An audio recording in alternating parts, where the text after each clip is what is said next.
Hello. What's up, Losh? How's it going? Hey, Benjamin. Glad you could join. All right. It's going to be another long chapter today. It's been pretty exciting, no? All right. Did Hongrong and Guojing die? I want to know. I'm not sure. We left on a cliffhanger. There've been a lot of cliffhangers lately, no? All right. I'm excited. Let's do the games. What's up, Sunnyside? How you doing?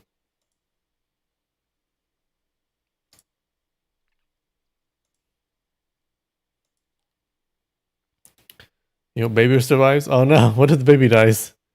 I hadn't even thought of that.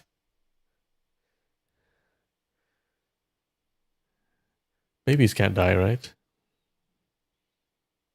They just live forever. Hold on.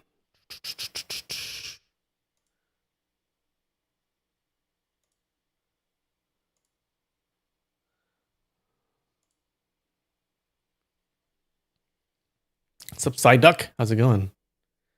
You got Wordle on the third word. Psh, I'll get it on the first word. Alright. I'm not looking at chat.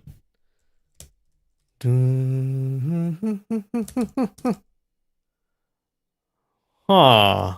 Alright. Can I do it? Spied. I don't think it's that though. It's not past tense.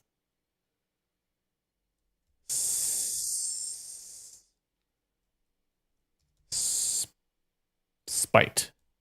No. Spide. Like spider? Spine. Spine. Spine. No! Ah. What could it be? Is it snine?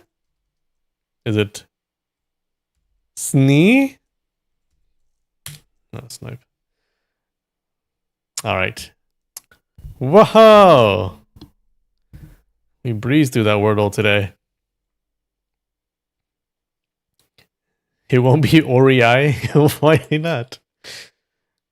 One of these days, it's gonna happen. Just you wait.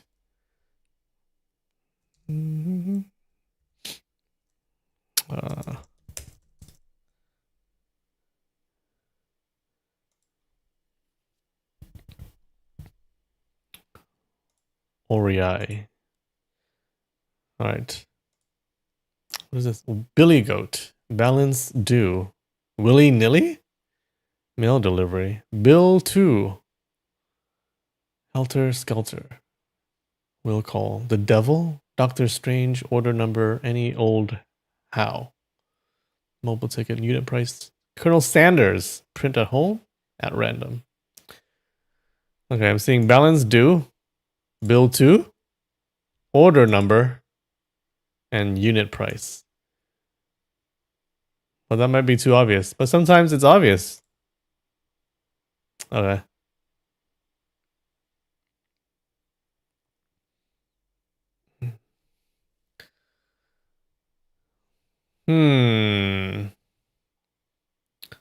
Billy Goat.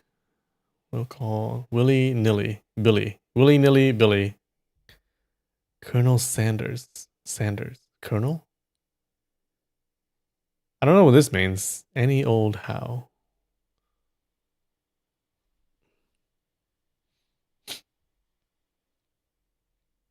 At random. Willy nilly. Any old how, I think. And I feel like helter skelter. No? Yes. Alright. Yeah, Billy Goat.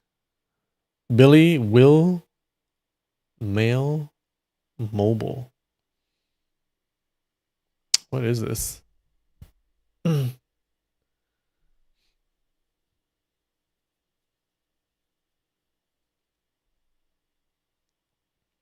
Mobile ticket. Will call. Print at home. Mail delivery. It's gotta be, right?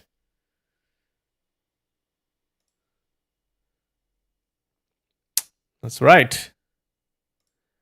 What is this? Doctor Strange, Colonel Sanders. Billy Goat, the devil? Famous goatees? Ah. Ah. Okay. Some rude noise? How's it going? Oh my god, Psyduck, how'd you get that? What? Famous goatees? I would not have guessed that. What's up, Casey? How's it going?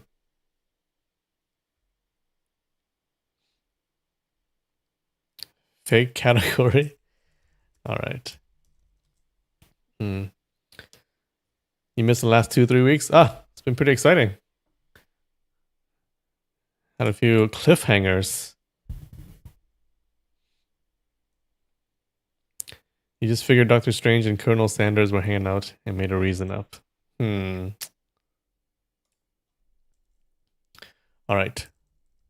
Let's get this quick. It's a long chapter. Again. Sanders. How about General? Army. I don't think so. How about chicken? Fried. Food. Grill. Cave. Configure. Turkey. Biscuit. Kentucky. Gravy. No. Army we tried. Colonel. How about gun? Man? Go. Man! Woman. Wait. Person? Child? Pet? People. Kid. Children. Dude. Guy. Bloke. Human. Father. Nope. Individual. Mom. Dad. A chap. A robot. Mate. Friend. A girl. Boy.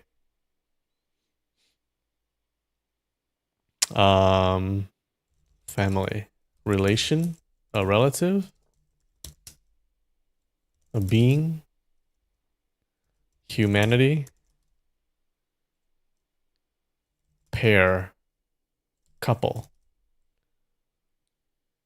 A woman. A animal. A mammal. She. He. Dog.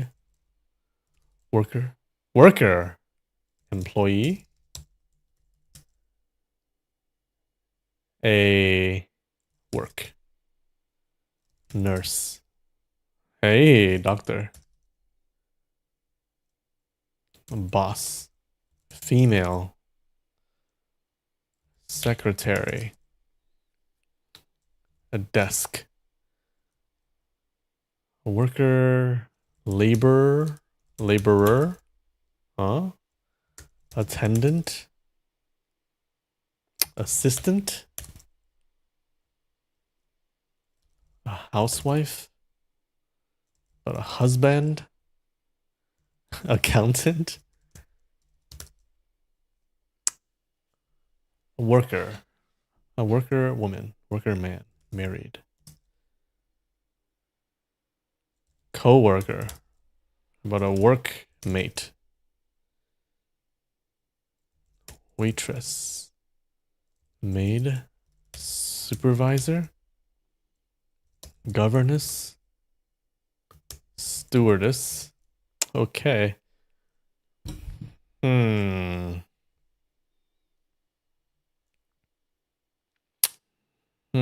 What a peon. Working. A workeress. Teacher. Attendant, we tried. How about employer? What about a company? How about a business? Business man. No. Hostess. Therapist. Boss we tried janitor? Janitor? Well. Collar, like blue collar. A liar. Babysitter. Liaison. Oh, spelled it right. Operator. Okay. What's going on? Sister. Matron. Owner. Police. Wait. Officer. Wait. Cop. Sergeant. Wait. We had colonel, and now we got sergeant. What about captain? No. Judge. Bailiff. Jury. Juror. Wait. How about attorney? A client. What else? A bench. Recorder. Lieutenant. How about a plaintiff? Defendant. Defendant! Witness. Transcriber. What do you call those people? There's a name for those people. Counselor. Defense. An executioner. Ah. Stenographer. Okay. A juror. We got a defendant. We got a, how about a court? Courtroom.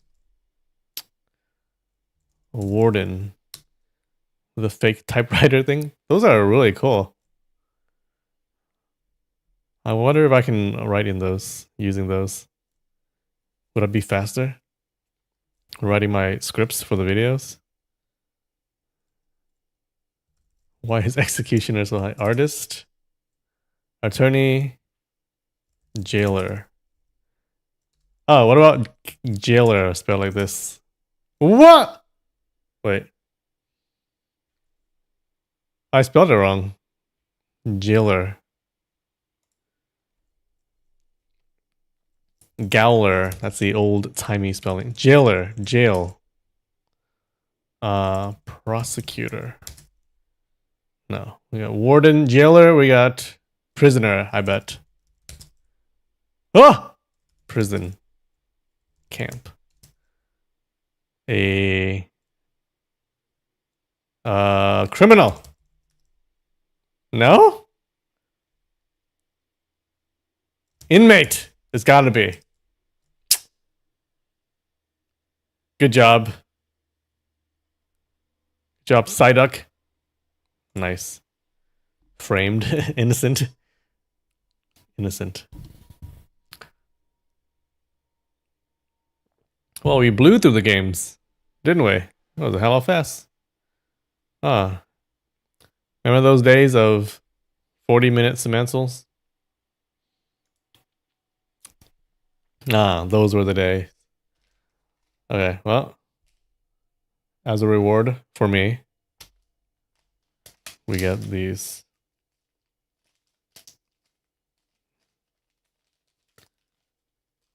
Remember the boba tea game? The boba tea game! I think I still have a screenshot of that somewhere that I saved.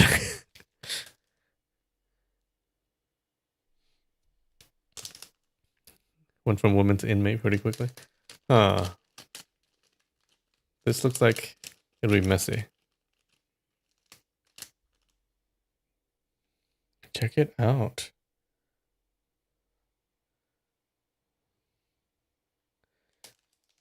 When is International Boba Day? When is it? Wait, let me.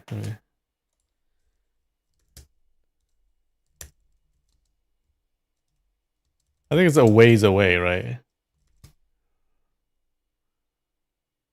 It's gonna be a long way away. I think I just remember having it recently. Yep, April 30th. International Boba Day. Apparently, it was established in 2018 by the beverage chain Kung Fu Tea. Oh, they're very smart.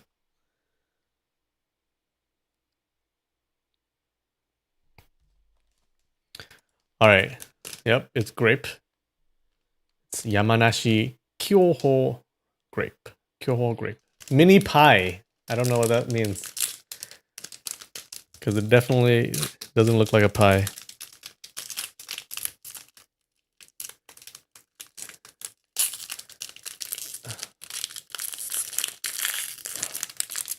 All right. No, I can't do it. No. It's not me. My fingers are sweaty. I swear. I swear to God.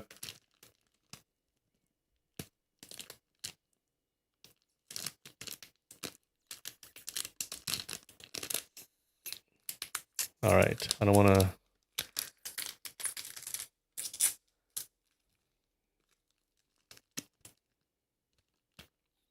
Oh, all right. It's like a.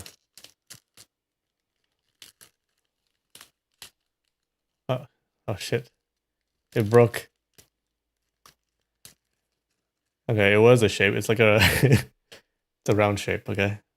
Just imagine the other half. Smells grapey. Oh my god. Very grapey.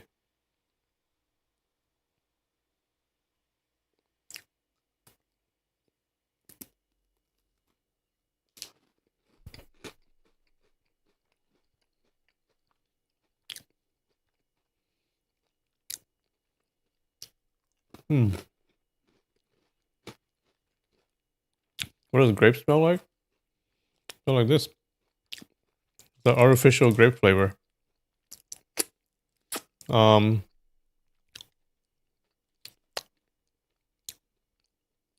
a little crunchy, I guess. It's like a 3 out of 10 crunch. Kind of a crumbly crunch. How is this a pie? I have no idea. It's a mini pie, apparently.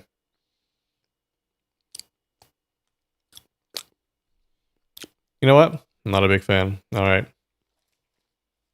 Yeah, nothing special about it. It's not bad, but it's not gonna reach the threshold of a 7, guys. Maybe not even a 6. Maybe I'll give it a 5.9. 7.6? That's way too high. Where's the grape part? It looks purple.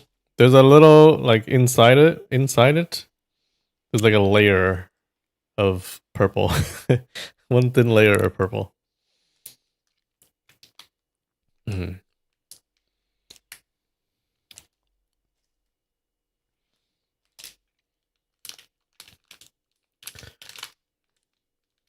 All right. Next, we got this. I see like little samurai people on horses. You see that? I see 3 on horseback. 4 on horseback. I don't know what this is. It's like a square cube thing.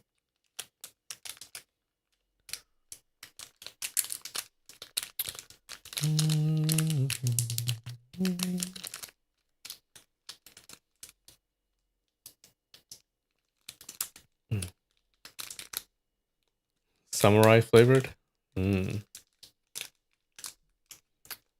Yeah. Okay. I don't know if it's melted.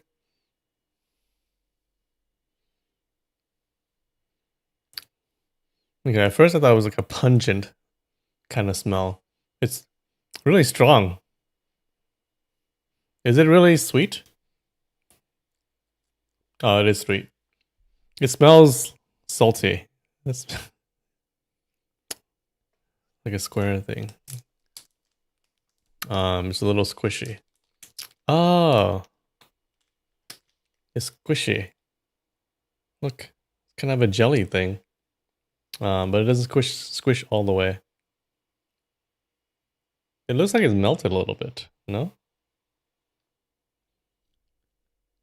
Oh, is it agar? Okay. Agar.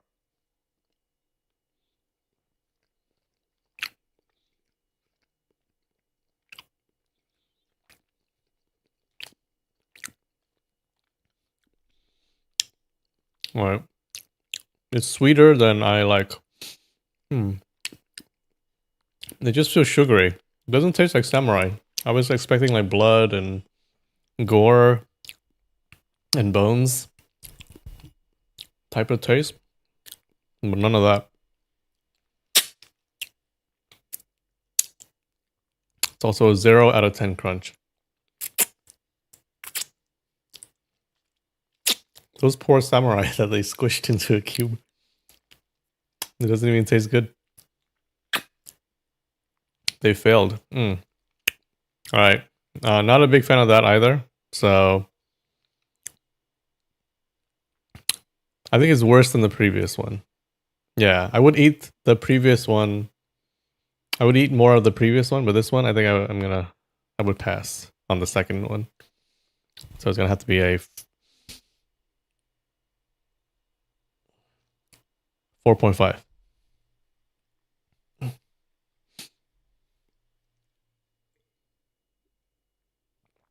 Whoa! Losh got it.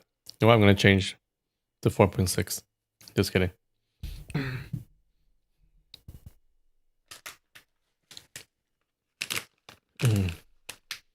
What if the samurai cube was the pie filling? Alright, this looks good, okay?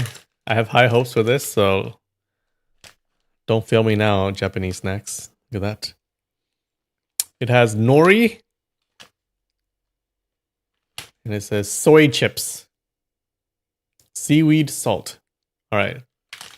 That sounds good, right? It's gotta be good. Plant-based snacks.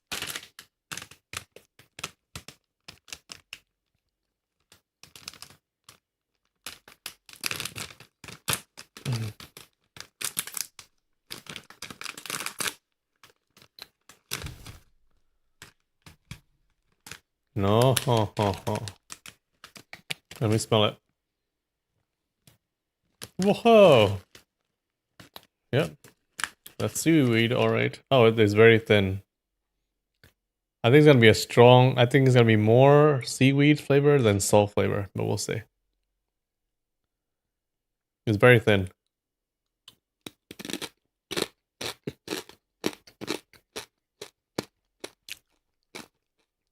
It has a crunch to it, but it's that kind of crunch. It's not a crispy kind of crunch.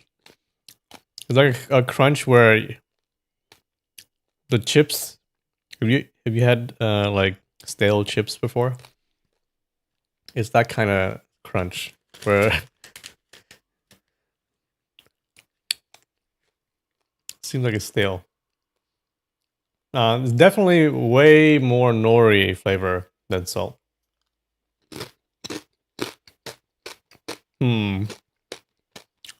Not sure how I feel about it.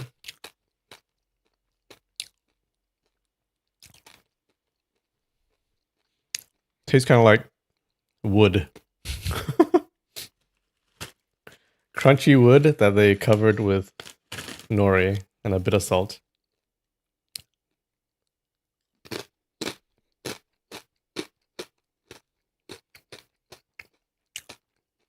Maybe some sawdust. Oh my god. I had high hopes.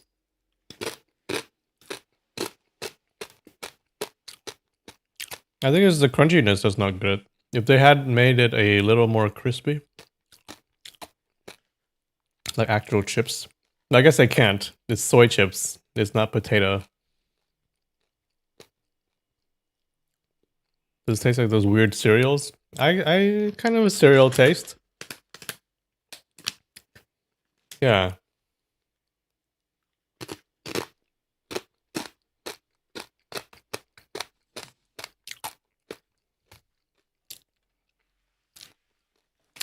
What's that cereal with the? It's like a rectangular wheat puff thing.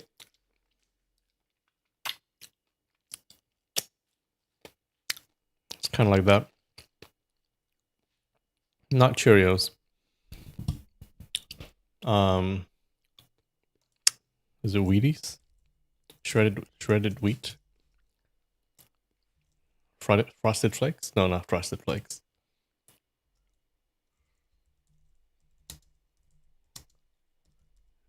It's like wheat cereal. Shredded. Wait. Yeah, it's shredded wheat. Hold on. Yeah, have you ever had this? Shredded wheat. Okay, no sugar. It's just this. It kind of tastes like this. No. Nah. It's better than the previous one. I'm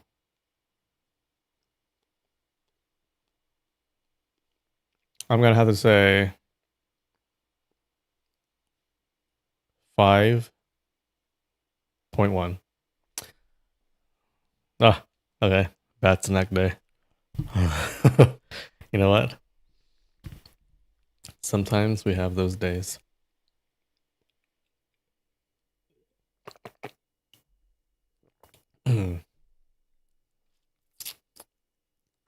What's the best cereal?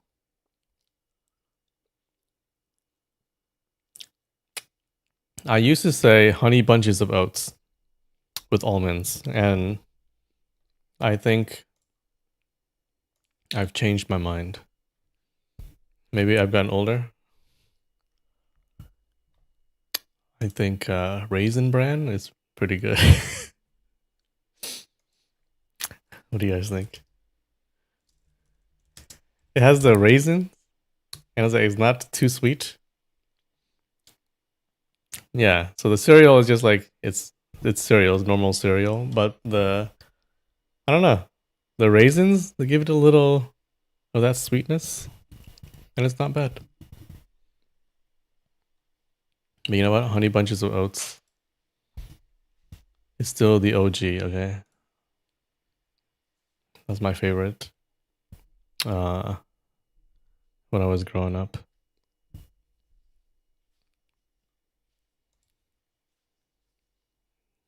Dun, dun, dun, dun.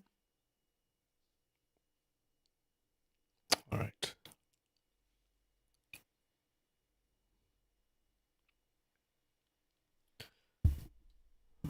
Are you ready?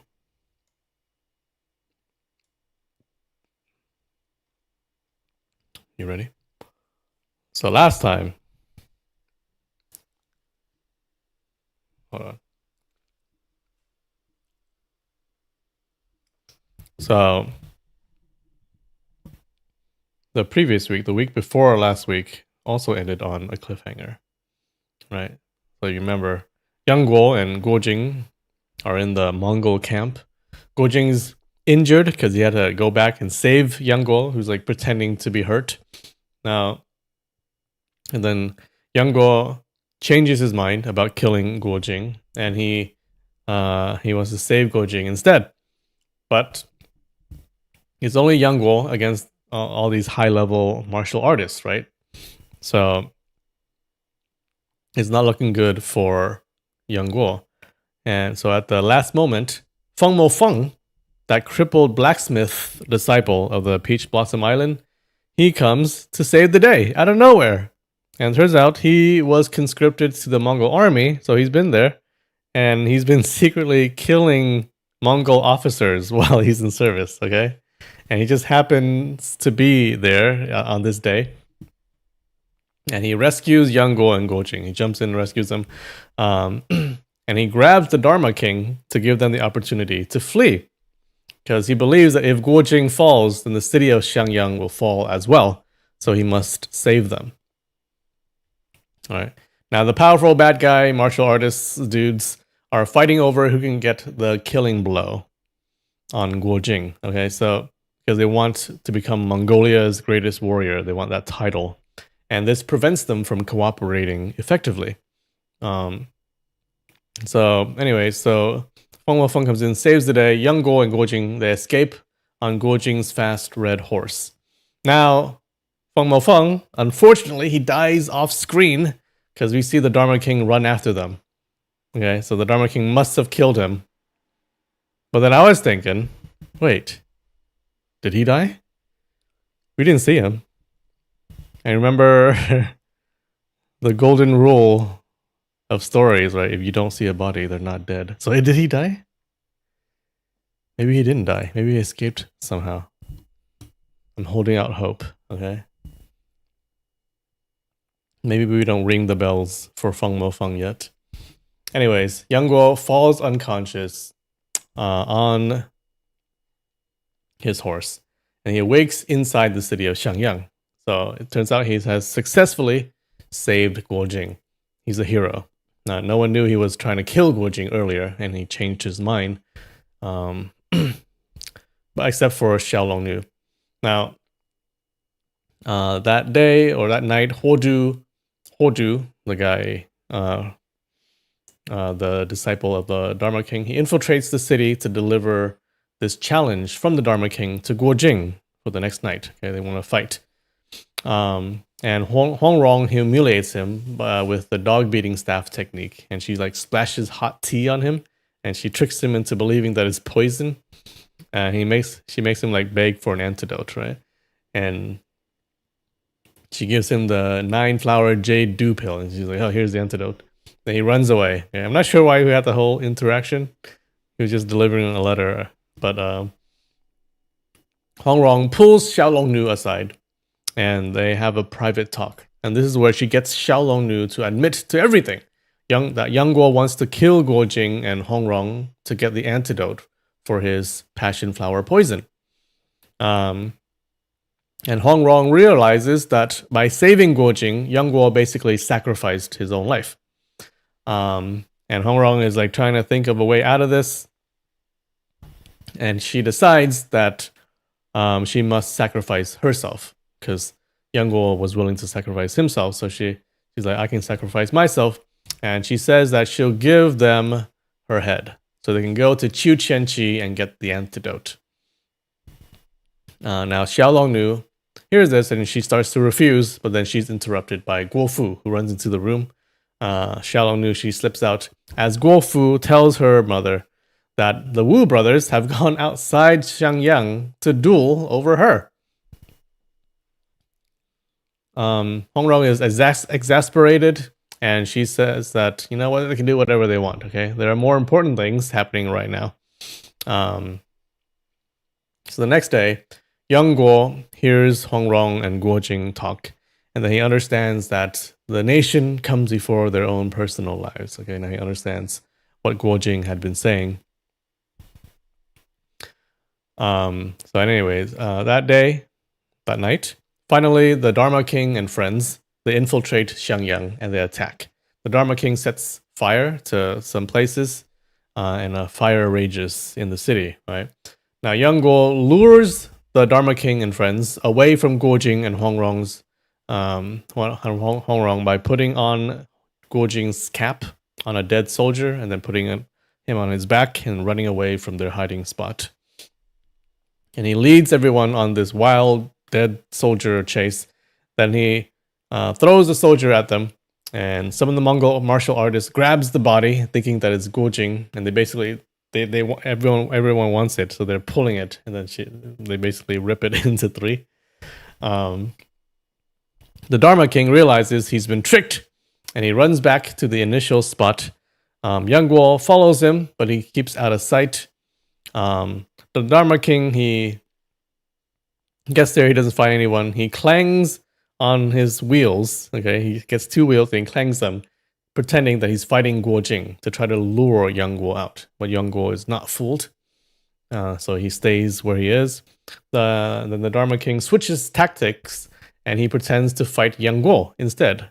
He's hoping to lure Guo Jing out. Now, Guo Jing doesn't get tricked, it seems, but Xiaolong Nu does, and she jumps out of her hiding spot and fights the Dharma King because she thinks that he's fighting Yang Guo.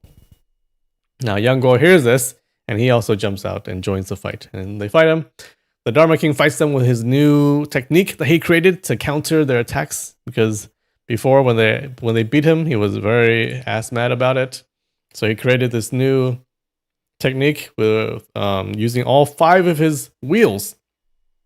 Okay, like 3 wheels at any one time. 3 wheels are flying in the air while he's holding 2 wheels. Okay, and he's throwing them and catching them and doing a lot of cool stuff. But ultimately, he still loses. And in the middle of the fight, they hear the sound of a baby crying. And we find out that Xiaolong knew while she's fighting, she's carrying a baby. And Yang Guo asks her, what's going on? And she explains to Hongrong, he explains that Hongrong gave birth. She just gave in birth. But because of the fire, this plank fell, and then they got separated, and she had to grab the baby and run. Now, what's going on? That sounds kind of suspicious. I don't know what's going on. Now, Hongrong and Guojing, I feel like they would never leave their baby, right? So does that mean that they died? Because they would have run after the baby, right? So I think the question we had last time was, did they die? But then if you think about that storytelling rule of if you don't see a body, they're not dead. I don't think they died. So I'm thinking maybe the plan is to pretend to die, and then give them the baby, and then they would go to Chu Qianqi to get the antidote. Yeah, so I think that's the plan. Yeah, so maybe that's what she meant by I should that's what Hongrong meant when she said I want to sacrifice my life, or I should sacrifice. Maybe she means like sacrifice by kind of giving up her baby temporarily. I don't know. They can't die off screen. That doesn't make any sense. And they wouldn't leave the baby without a good reason, right? So yeah, we're left with that. And that's where we left off. How's that?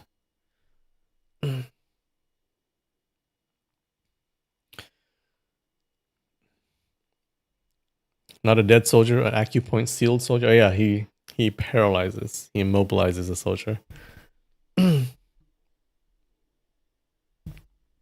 That poor soldier. You're suspicious by how fast that birth was? Everything is suspicious. At first I thought, wait, maybe it wasn't a baby. Maybe it was Hongrong's head that she's holding. But then I thought, well, that doesn't make any sense. It's surely a baby. All right. Are we ready?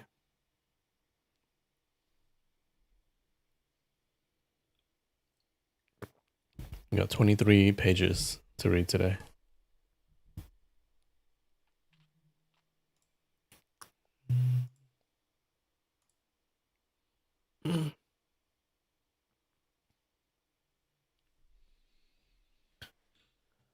Chapter 22. Part 2.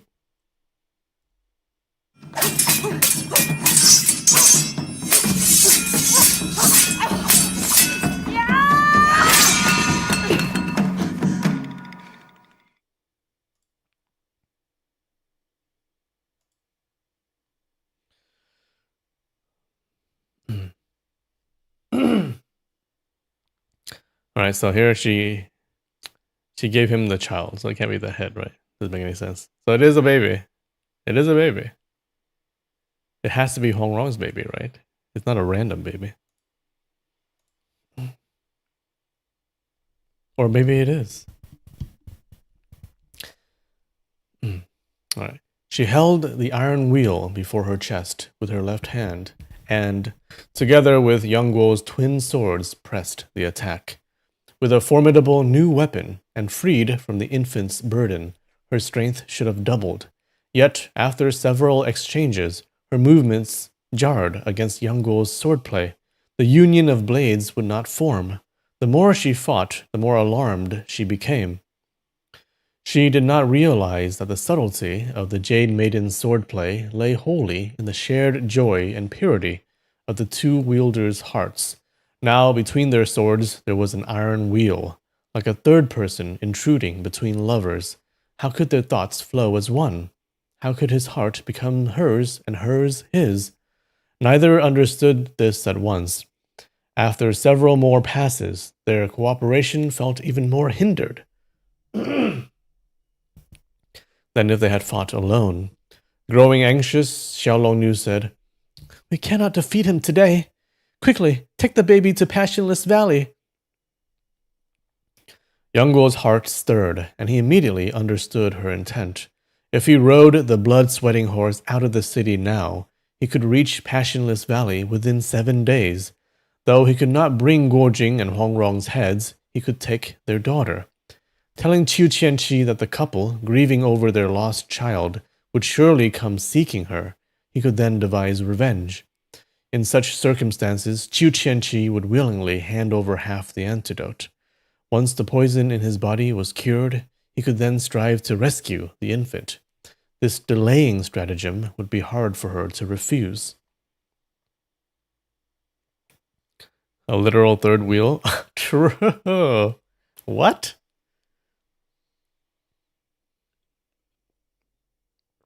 That's a huge coincidence.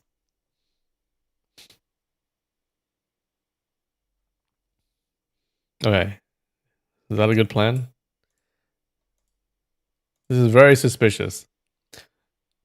2 days earlier, Yang Guo would not have hesitated, but now he deeply admired Guojing's wholehearted devotion to the nation and could not bear to endanger his daughter for his own sake. To seize the child at such a moment would be taking advantage of another's peril. No act for a true man. After a brief pause, he said, "Auntie, that won't do." You. Xiaolongnu began anxiously.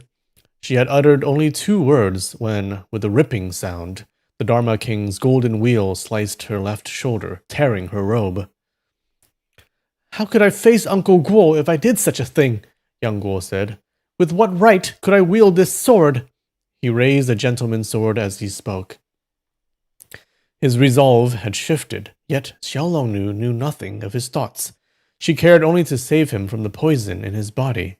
Hearing him speak of honoring his father's killer and of being a virtuous gentleman, she was utterly bewildered. Their minds divided, their swords responded even less in harmony. Seizing the moment, the Dharma King stepped in. With a slight bend of his arm, he struck Yang Guo's left shoulder with a heavy blow. Half his body went numb. The infant slipped from his grasp. They had been fighting atop a roof. Once the baby left Yang Guo's arms, she fell straight toward the ground. Yang Guo and Xiaolongnu cried out together and leapt to rescue her, but it was too late. From their broken exchanges, the Dharma King had already learned that the infant was the daughter of Guojing and Hongrong. "Even if I cannot seize Guojing, taking his daughter as hostage and forcing his surrender would be a splendid achievement." Seeing the dire moment, he flicked his right hand. The golden wheel flew out, catching beneath the baby's swaddling clothes. 5 feet above the ground, the wheel glided level, bearing the infant upon it. All 3 leapt down from the roof to snatch it. Yang Guo was closest. Seeing the wheel descending, about to touch the ground, he stamped and rolled forward, meaning to cushion it with his own body and embrace both wheel and child so the infant would suffer no harm. Suddenly, an arm shot out from the side, seized the golden wheel, and scooped up the baby. The figure turned and fled at once. Yang Guo sprang to his feet. The Dharma King and Xiaolongnu had reached his side. "It's my senior sister!" Xiaolongnu cried. "What? Where'd she come from?" The fleeing figure wore a pale yellow Taoist robe, a whisk in her right hand. It was Li Mo Cho. Young Guo did not know how she had come to Xiangyang at such a moment. She is capricious and ruthlessly venomous, he thought. If this child falls into her hands, what good end could there be? Drawing in a breath, he raced after her. Senior sister! Senior sister! Xiaolongnu shouted. This baby is of great importance. Why are you taking her? Without turning her head, Li Mocho called back from afar. Our ancient tomb sect has been pure maidens for generations. Yet you've even borne a child. Have you no shame? She isn't my child, Xiaolongnu cried. Return her to me. She called out several times, but her breath faltered, and she fell more than 10 jang behind. Seeing Li Mocho and the other two heading north, she continued the chase. By now the city was in uproar. Troops rushed about, shouts and commands rang everywhere, some directing rescues, others searching for spies. Xiaolongnu heard and saw none of it. She ran straight into the city wall. There she saw Lu Youjiao leading a group of beggar clan members patrolling the north gate, guarding against enemy assault amid the chaos of fire.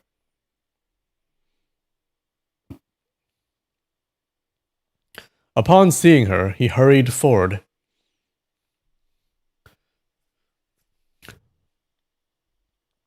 Miss Long, are Chief Huang and Hero Guo safe? She ignored his question and asked urgently, Have you seen young Master Yang and the Golden Wheel Dharma King, or a woman carrying a baby? Lu Youjiao pointed beyond the wall. All three jumped down from the battlements. Xiaolongnu started. The city wall was so high, no matter how strong one's martial arts, a jump from there would break arms and legs. How had all three leapt down? As she was about to ask, she glimpsed a beggar clan disciple brushing the coat of Guo Jing's Fergana horse. Her heart tightened. Even if Guo seizes the infant, without this steed, how could he reach Passionless Valley in time? In a single stride, she seized the reins and turned to Lu Youjiao. I have urgent business outside the city. I must borrow this horse at once.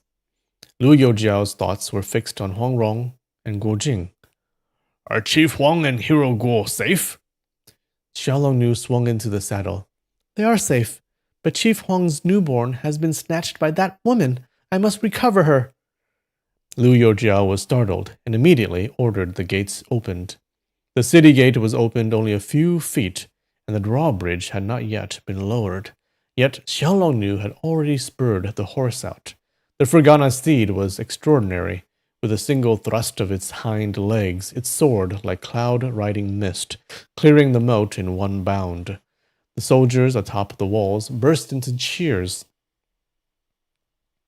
Outside the city, she saw 2 soldiers crushed to a bloody pulp beneath the wall. Oof, ouch. A warhorse lay nearby with shattered legs and split skull. Looking into the distance, she saw only vast green mountains and endless plains. How could she know where the 3 had gone? Anxious and at a loss, she patted the horse's neck. Good horse, I go to save your young master's child. Take me swiftly there. Whether the horse understood her or not, it tossed its head and gave a long neigh. Then it stretched out its 4 hooves and galloped northeast like the wind. Yang Guo and the Dharma King had pursued Li Mocho straight up to the city wall, both thinking that with such height she would have no retreat and could be intercepted there. Who would have thought that as soon as Li Mocho reached the top, she would seize a soldier and hurl him down, then leap after him. Just before the soldier struck the ground, she lightly tapped his back with her left foot, dispelling the force of her descent. Does that work? Someone should try that. She shot forward and landed lightly, the infant in her arms not even jostled. The soldier's neck snapped. He died without so much as a groan. The Dharma King cursed inwardly. What a formidable woman. Imitating her. Oh no, He flung a soldier down and followed with a leap. Can Yang Guo do it? For Yang Guo to use an innocent man as his stepping stone was something he could not bear. Yet time pressed. An idea flashed through his mind. He struck a warhorse off the wall with his palm, and before it hit the ground, leapt onto its back. The horse was smashed to pieces, but he sprang down unharmed and pursued after the Dharma King. Oh. Horses do not do well in these stories.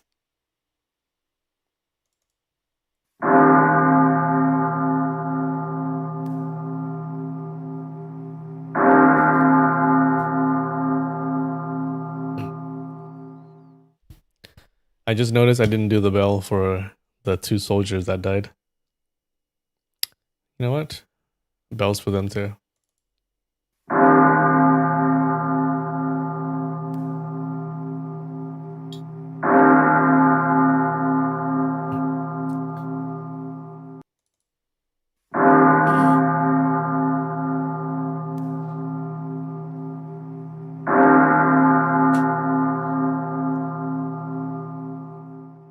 Yeah, I know, Psyduck. The horses are all dying. It's a genocide. Poor soldiers just standing there, standing in the wrong place at the wrong time. The day before, he had battled fiercely in the Mongol camp, breaking the Dharma King's wheel and suffering 2 cuts. Though not serious, he had lost much blood and felt weak. Today, he had fought bitterly again and was near exhaustion. Still, thinking that Guo Jing's infant daughter would face certain peril in the hands of either Li Mo Chou or the Dharma King, he forced himself onward, sword in hand, though his heart pounded ever harder. All 3 were swift of foot, yet Li Mo Chou now carried an infant, and the Dharma King's arm was wounded by a sword. He could not be certain whether the blade had been poisoned and feared the venom might flare up, so he dared not exert himself fully. Thus none ran as swiftly as usual. After several miles, Xiangyang lay far behind, yet they remained separated by more than 10 zhang each, the Dharma King unable to catch Li Mo Chou, and Yang Guo unable to catch the Dharma King. After running some distance more, Li Mo Chou saw rolling hills ahead.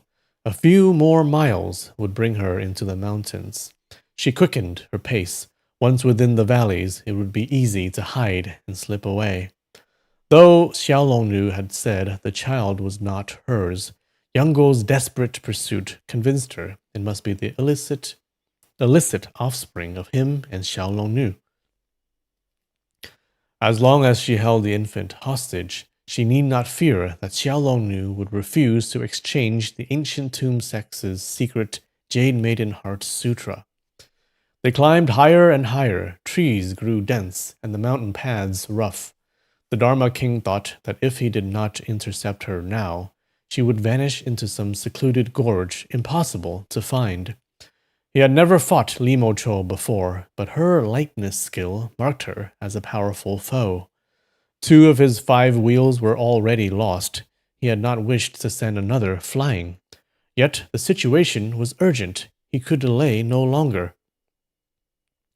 "Hey, you hag!" he shouted. "Put down the child, and I'll spare your life.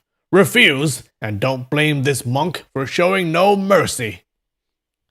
Li Mo Chou laughed brightly, her steps quickening still further. The Dharma King swung his right arm. With a rushing wind, his silver wheel streaked out like a white rainbow, hurtling toward her back. Hearing the deadly force of the wheel behind her, Li Mo Chou dared not ignore it. She turned and swept her whisk toward it, but glimpsed the wheel spinning at high speed, its silver light dazzling. If the whisk touched it, the strands would surely be severed at once. She twisted aside in a slanting leap, evading the direct strike. The Dharma King rushed forward 2 steps and hurled his bronze wheel. It first flew outward, then curved back inward with gathering force. Li Mo Chou still did not dare receive it head-on. She retreated 3 paces, her slender waist bending, and avoided it with superb lightness skill. Yet, with that advance and retreat, the distance between them had closed to less than 3 jiang. The Dharma King caught the silver wheel in his left hand and smashed the lead wheel down at her. The lead wheel down at her left shoulder with his right. Li Mocho flicked her whisk. It burst into 1,000 golden needles, scattering toward the Dharma King's eyes. Oh, that's a cool trick. He tossed up the lead wheel to block the attack and caught the returning bronze wheel with his right hand. His hands crossed, silver and bronze collided with a clang that echoed through the valley. In that instant, the wheels changed hands, positions reversed, and killing moves came in succession. Facing a formidable foe, Li Mocho felt her spirits rise. She had not expected this tall, gaunt monk to possess not only tremendous strength, but such swift techniques. She deployed all the skills she had learned in her lifetime and fought with all her might. After only a few exchanges, Yang Guo arrived. He stood several jiang outside the circle, watching while steadying his breath, waiting for a chance to snatch the infant. The two fought ever faster, 3 wheels whirling through the air, a single whisk rising and falling among them. In terms of inner strength and martial skill, the Dharma King held the advantage. Moreover, Li Mocho carried an infant. By rights, she should have been defeated within 100 moves. Yet, at first, she guarded the child closely, fearing the keen wheels might harm her. Each time a wheel neared the baby's body, however, the Dharma King hastily withdrew his strike. Oh no! She's going to use it as a shield! After a moment's thought, she understood. This bold thief wants the child. He will not risk her life. Cruel by nature and indifferent to others' lives, once she saw through his intention, she used the infant to shield herself whenever she faced a move too fierce to withstand. Did anyone ask the infant? Thus the child became not a burden, but a powerful shield. With the infant raised before her, even the Dharma King's most vicious attacks were forced to withdraw.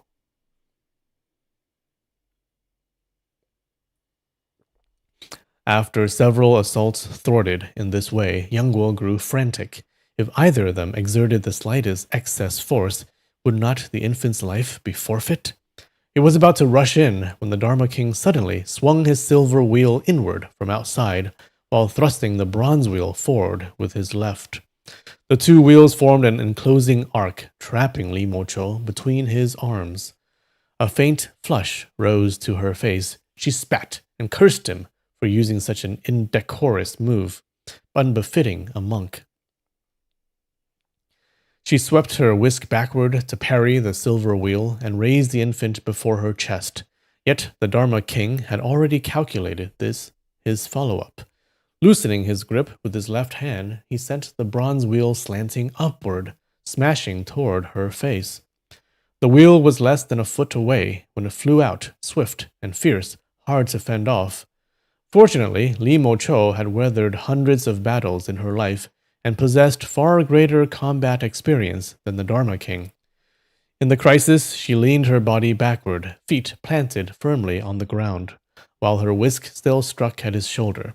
He shrank his right shoulder. The whisk grazed past, a few strands brushing him.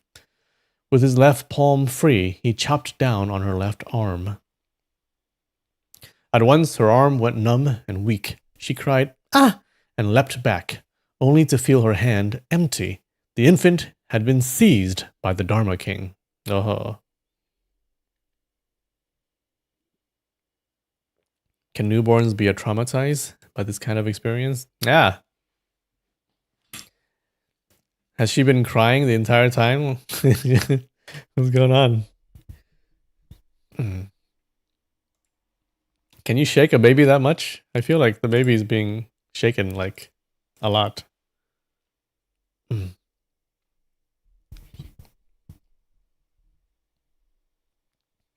He was just rejoicing when a gust of wind sounded at his side. Yang Guo flung himself forward, snatched back the infant, rolled on the ground, and whirled his longsword into a net of light to guard his rear. Then he sprang up with the move, pushed the boat along the current, barred the two enemies from closing in. Seeing the child in the Dharma King's hands, he had known that a moment's delay would make a retrieval near impossible. Seizing the instant before the monk had secured his hold, he had risked his life, and succeeded. The infant passed through 3 pairs of hands in but a blink. Li Mo Cho applauded. "Little young Guo, that was beautifully done." The Dharma King flew into a rage. His twin wheels struck together with a dragon's roar that echoed endlessly. His left sleeve swept out as his right-hand wheel thrust toward Yang Guo. Yang Guo feinted with his sword and turned to flee, but a rush of wind came from behind. Li Mo Cho had blocked his path with her whisk. "Don't run, Yang Guo. Let's first have you test this great monk." Seeing the bronze wheel already less than half a foot from his chest, Yang Guo had no choice but to raise his sword and parry. After days of fierce combat, each knew the other's strength and techniques clearly. From the moment they engaged, it was speed against speed. Their figures flickered, 3 streaks of white light danced up and down. In the blink of an eye, they had exchanged over 20 moves. Li Mo Cho was secretly astonished. How has this boy's martial skill advanced so far in so few days? In truth, though Yang Guo had indeed improved, half his prowess came from knowing his life would not be long. Determined to repay Guo Jing's kindness in raising him, he fought with the resolve to die.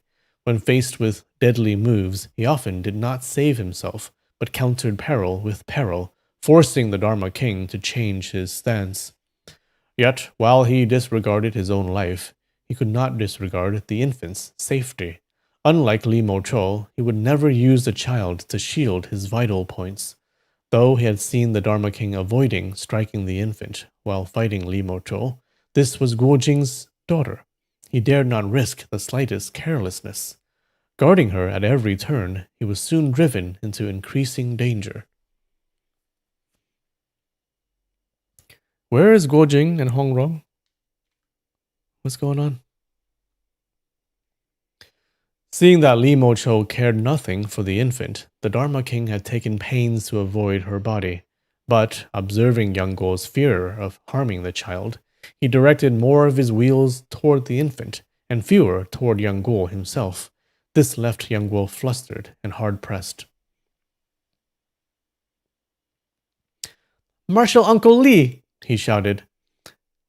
"Help me drive back this bald thief. We can discuss the rest later." The Dharma King glanced at Li Mo Cho and saw her standing at ease, smiling faintly, watching like one observing tigers fight across a mountain. She aided neither side. He was perplexed. Xiao Longnu calls him junior brother. This woman is truly his martial uncle. Why does she not help? There must be some trick. I must wound this boy quickly and seize the child. He increased the force of his attacks, pressing Yang Guo into ever greater peril. Knowing the Dharma King would not harm the infant, Li Mo Cho ignored Yang Guo's cries. Her hands clasped behind her back, she appeared utterly at leisure. After a while longer, a dull pain spread through Yang Guo's chest. He knew his inner strength was inferior. Such brute fighting could not last. Not hearing the infant cry for some time, he feared something was wrong. Amid the clash, he glanced down. The little face was delicate and pretty, her bright black eyes gazing steadily at him. Yang Guo had never been on good terms with Guo Fu, yet as he looked at this baby girl, an unfamiliar feeling stirred in his heart. I am risking my life for her now. If by heaven's grace I save her, and 7 days from now I die, when she grows to her elder sister's age, will she remember me? Nope. Overcome with emotion, his heart ached, and tears nearly fell. Watching from the side, Li Mocho saw that he was at the end of his strength.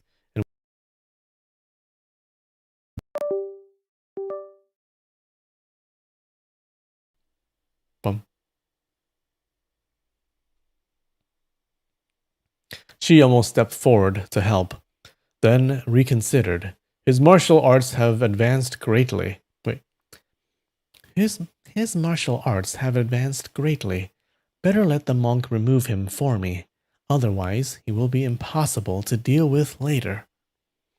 So she remained still. Among the three, the Dharma King had the greatest skill, Li Mocho the most venomous heart, but in cunning, Yang Guo surpassed them both. Once his surge of sorrow passed, he began plotting escape. Aunt Guo once told stories of the three kingdoms. When Wei was strongest, Shu had to ally with Sun Chen to resist Cao Cao. Since Li Mocho would not help him, he would help her. With 2 swift strokes, he forced back the Dharma King and retreated 2 steps. Suddenly, he thrust the infant toward Li Mocho. Take her! Aha! Caught completely off guard, Li Mocho did not grasp his intent and accepted the child instinctively. Marshal Uncle Li, hurry and escape with the child, Yang Guo cried. I'll hold off the bold thief. He stabbed out twice more, preventing the Dharma King from closing in. So, Li Mocho thought, he trusts that I will not harm the child for the sake of our sect ties, and in desperation has handed her to me. How excellent! She did not realize this was Yang Guo's ploy to shift the burden. Just as she lifted her foot to go, the Dharma King wheeled his arm around. The silver wheel flew out, abandoning Yang Guo and striking toward her back. The move came with astonishing speed. She had barely moved when the wheel was upon her like a shadow. With no choice, Li Mocho turned and parried with her whisk. Seeing his scheme succeed, Yang Guo let out a breath.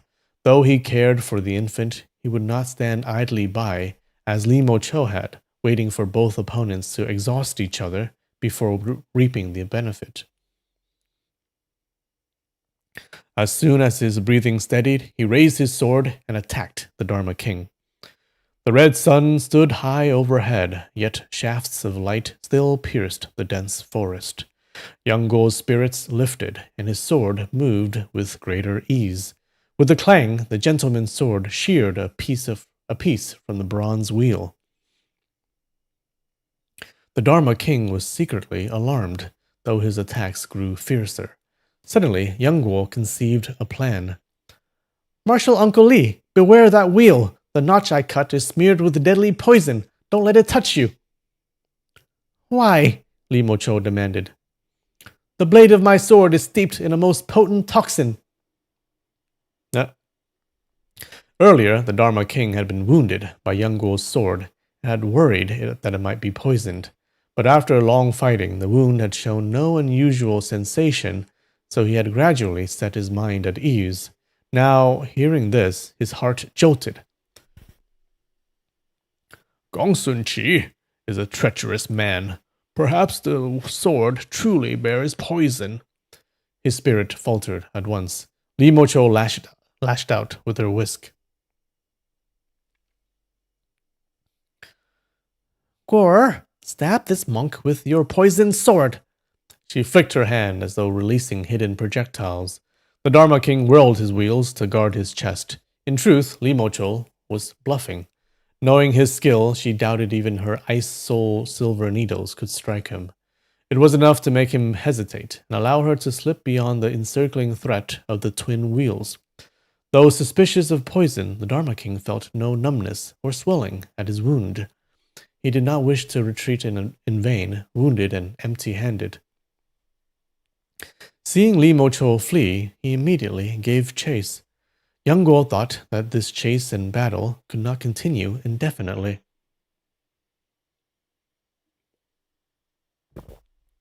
The newborn infant exposed to wind and chill in the wilderness, even if rescued, she might not survive. Though by joining forces to drive off the Dharma King. Only by joining forces to drive off the Dharma King could they devise a better plan. "Marshal Uncle Lee, don't run!" he shouted. "This bald thief is poisoned. He won't live much longer." But before he finished speaking, Li Mo-cho darted ahead and slipped into a cave by the mountainside. The Dharma King halted, not daring to rush in at once. Young Guo did not know why Li Mo-cho had taken the child, and feared she might suddenly harm her. Having long cast aside concern for his own life, he held his sword before his chest and charged in. A flash of silver glinted. He immediately knocked down 3 ice soul silver needles. "Marshal Uncle Lee, it's me!" The cave was pitch dark, but his eyes could see in the gloom. He saw Li Mo-cho holding the child in her left arm, several silver needles clasped in her right. To show he bore no ill intent, he turned toward the entrance. "Let's join hands and drive off the bald thief first." With sword in hand, he stood guard at the mouth of the cave. The Dharma King, assuming they would not dare emerge at once, sat cross-legged beside the entrance. He loosened his robe and examined the wound. The blood was bright red, showing no sign of poison. Pressing it, he felt only slight pain. Circulating his inner energy, he sensed no obstruction anywhere in his body. Relief and anger mingled within him. Relief that the sword was not poisoned. Anger at having been deceived and worried for nothing. Looking at the cave, he saw long grasses half concealing the narrow entrance, wide enough for only one person.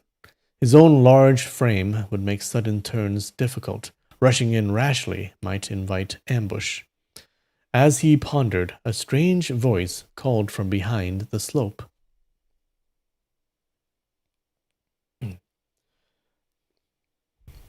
"Great monk, what are you doing here?" It was the Tianju dwarf, Nimo Xing.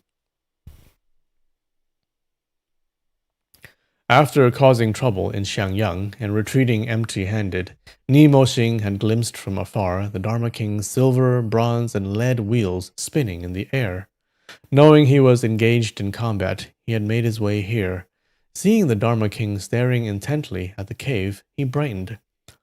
"Has Guo Jing fled into the cave?"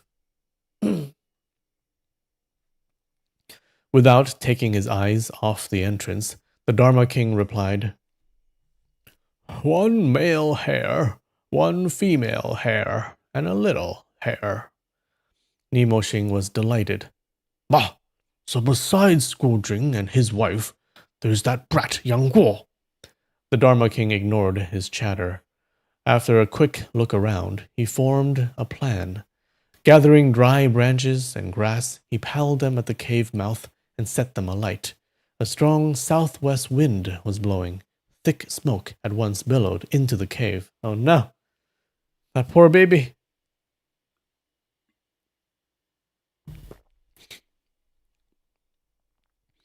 As the Dharma King piled up the firewood, Yang Guo had already guessed his plan. He whispered to Li Mo-cho, "I'll see whether this cave has another exit." He walked inward 7 or 8 jang until he reached the end. Turning back, he said softly, "Marshal Uncle Lee, they're smoking us out. What shall we do?" Li Mo-cho knew that charging out would never shake off the Dharma King. Yet hiding here was no solution either. If all else failed, she could abandon the infant and escape alone. The monk bore her no personal grudge. His aim was the child. He would not cling to her then. Thus she felt no panic, only a faint, cold smile. Before long, thick smoke poured into the cave. Yang Guo and Li Mo-cho held their breath and could endure for a time, but the infant coughed and wailed. "You pity her?" Li Mo-cho sneered. After risking his life for the child, Yang Guo had grown fond of her. Hearing her cry so pitifully, he said, "Let me hold her," and stepped forward with his outstretched arms. Li Mo-cho's whisk snapped toward his arm. Don't come near me. Aren't you afraid of ice-souled silver needles? Young Guo leapt back. At the mention of the needles, a thought struck him. He remembered their first encounter with in his childhood. Merely holding one briefly had left him grievously poisoned. At once he tore a strip from his robe and wrapped his right hand. Going to the cave mouth, he picked up the 3 silver needles Li Mo Cho had earlier shot at him. Holding them point up, he thrust them into the earth, leaving only an inch exposed. Aha. Then scattered sand to dull their gleam. With the entrance choked by the firewood. I think Nemo Xing's gonna die. No?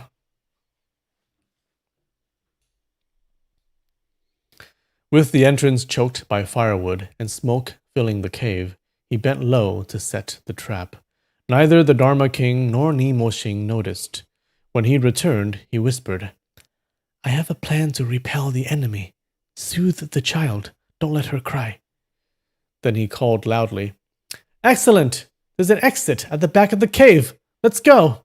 His voice rang with joy.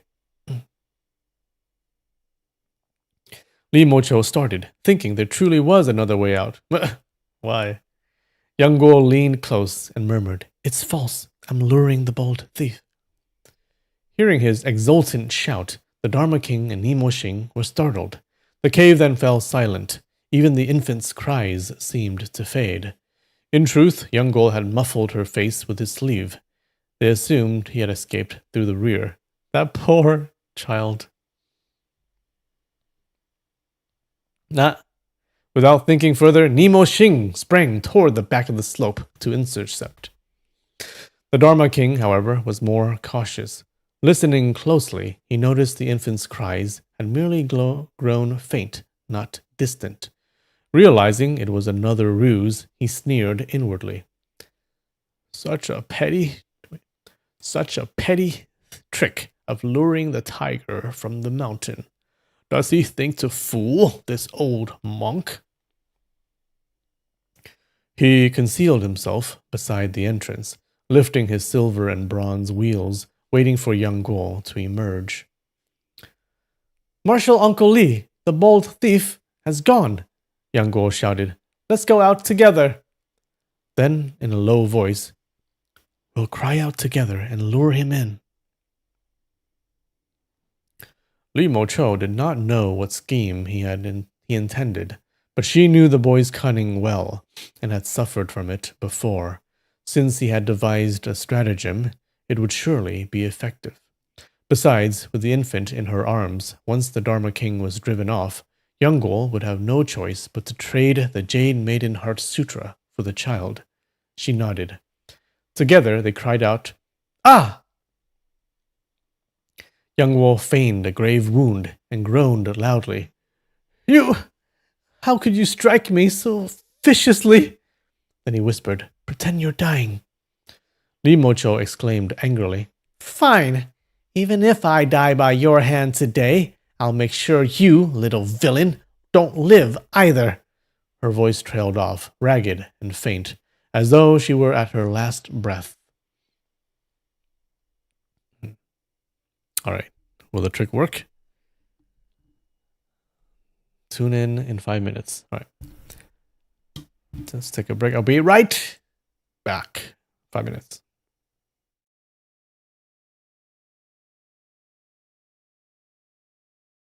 All right. We're back. Let's see how this plan goes.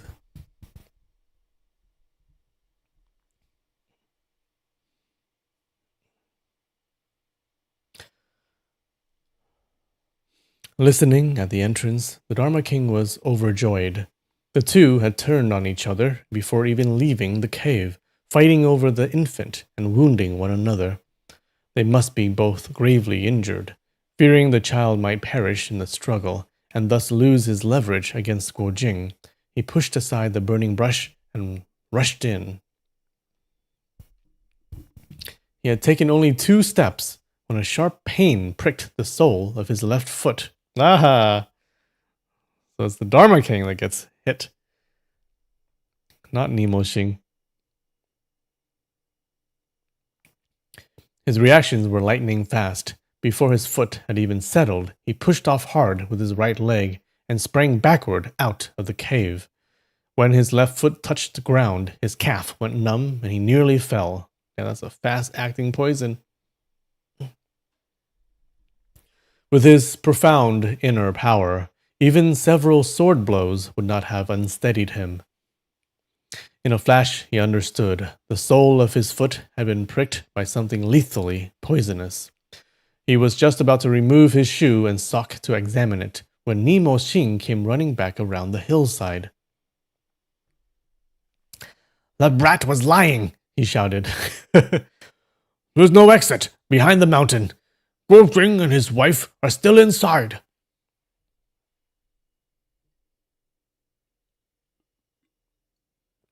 The Dharma King stopped removing his shoe, his face calm and unreadable. "You were right," he said evenly, "but there's no sound within. The smoke must have rendered them unconscious." Nah, he's gotta let that guy go in. Okay, so Nemo Xing does die. Nemo Xing was overjoyed. "At last, the credit for capturing Guo Jing alive will be mine." It never occurred to him to wonder why the Dharma King did not compete for the prize. Whirling his iron serpent to guard his vital points, he plunged straight into the cave. Young Guo had planted the 3 silver needles point up directly in the path. No matter the size of one's stride, at least one would surely be stepped on. Nemo Xing was short, with quick, short steps. His right foot came down squarely on a needle. He felt a stab of pain and had no time to withdraw before his left foot planted on another point. Oh no! In the hot lands of Tianzhu, people went barefoot as a matter of course. Just goes to show, don't walk around barefoot. Nemo Xing wore no shoes. Though the soles of his feet were tough as oxhide, the ice-sole silver needles were incomparably sharp and had already pierced deep. Bold by nature, he paid little heed to minor injuries. He swept the iron serpent across the ground, and sensing no more needles ahead, was about to rush in to seize Guo Jing and his wife alive, when suddenly both legs went numb and weak. Unable to stand, he crashed to the ground. Only then did he realize how formidable the poison was. Rolling and scrambling, he fled out of the cave. He saw the Dharma King had removed his shoe and sock and was cradling a swollen, blackened left leg, circulating his chi to keep the poison from spreading upward. Nemo Xing flew into a rage. "You treacherous bald thief! You were clearly poisoned and injured. Why didn't you tell me and let me fall into the same trap?" The Dharma King smiled faintly. "I suffered once, you suffered once. That way, neither of us loses." Nemo Xing's fury boiled beyond restraint. "Guo Jing be damned! Nemo Xing and you, vile monk! Today, we fight to the death!" No, they're fighting.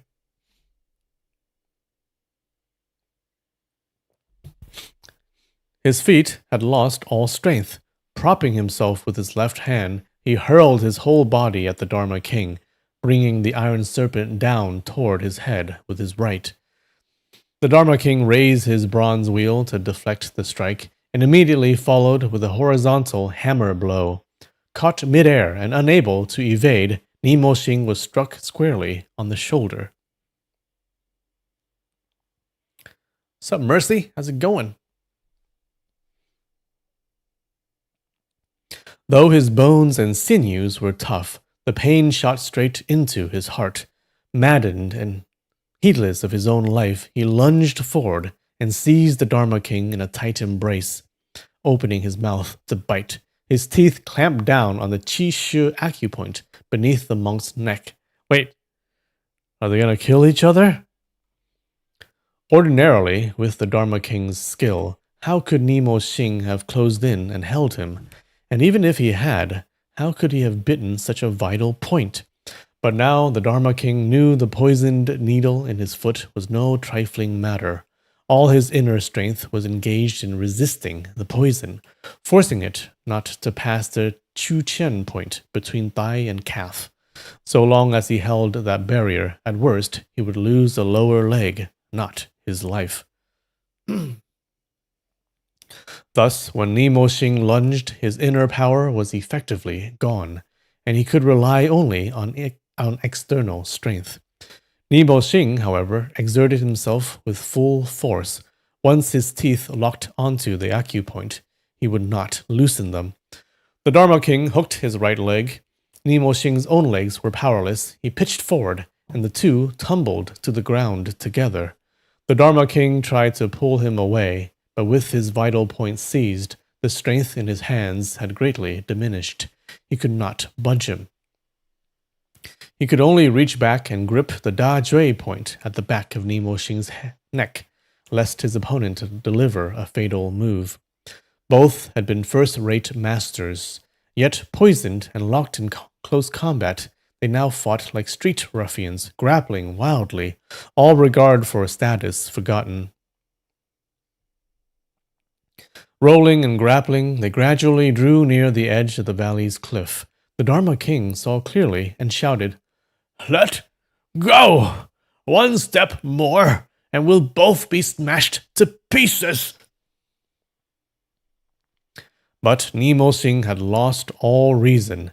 He did not circulate his qi to resist the poison. His inner strength, far deeper than the Dharma King's, surged forward as he pushed. The Dharma King could not withstand him. They were now only a few feet from the precipice. Below yawned a deep ravine. In desperate inspiration, the Dharma King cried out, "Guo Jing is here!" Nemo Xing started. "Where?" At the word "where," his mouth opened, and at once he released the Dharma King's acupoint. Why is he so dumb? What?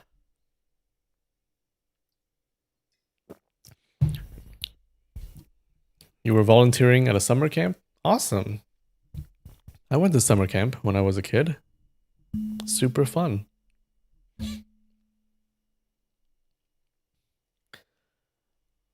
The Dharma King gathered qi into his left palm and struck forward with a shout. Realizing he had been tricked, Nemo Xing ducked to evade the blow and rammed forward with a bent waist. The Dharma King's palm had been meant to force Nemo Xing backward. He had forgotten that his opponent's feet were poisoned and no longer obeyed him. We can't have our villain die early? I think Nemo Xing's gonna die. Dharma King, maybe not. How could he possibly leap back? Instead of retreating, Nemo Xing lunged forward. Startled, the Dharma King found them entangled again. Suddenly, there was nothing beneath them. Together, they plunged straight down into the valley.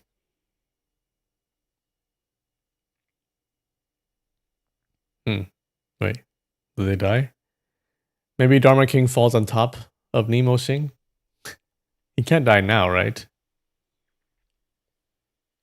You have a lot more story to go.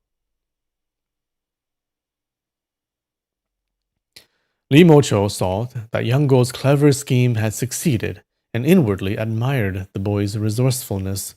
Hearing the two men outside cursing and fighting, she knew the danger had passed and was about to stride out of the cave when she suddenly heard both the Dharma King and Nemo Xing cry out together, their voices strange and distorted. It was the cry they gave as they fell from the cliff, but the precipice lay more than 30 yards from the cave, hidden by rocks. Nothing outside could be seen from within. She could not tell why they had shouted so. "Hey, boy," she said. "What are they doing?" Yang Guo had not imagined they would fall into the valley either.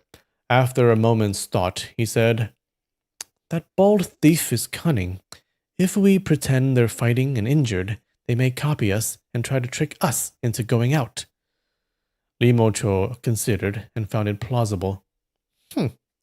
He must want to lure me out and snatch my antidote.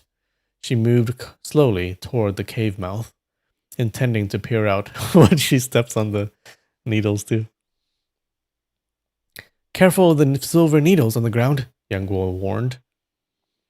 Hey, why do you warn her? The words had barely left his mouth when he regretted them. Why did I bother warning that she-devil? Ah, wait, he basically saved her life. She could have died.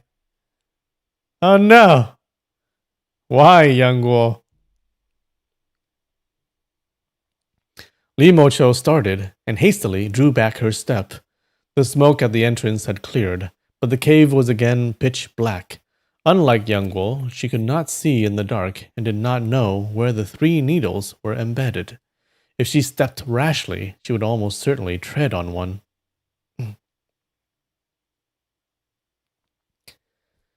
She has the antidote? Well, okay, if you get pierced by the needle, I feel like Yang Guo could overpower her, right? She has to deal with the needle and Yang Guo. Is she going to fall in love with him now? Oh no. This is where it starts.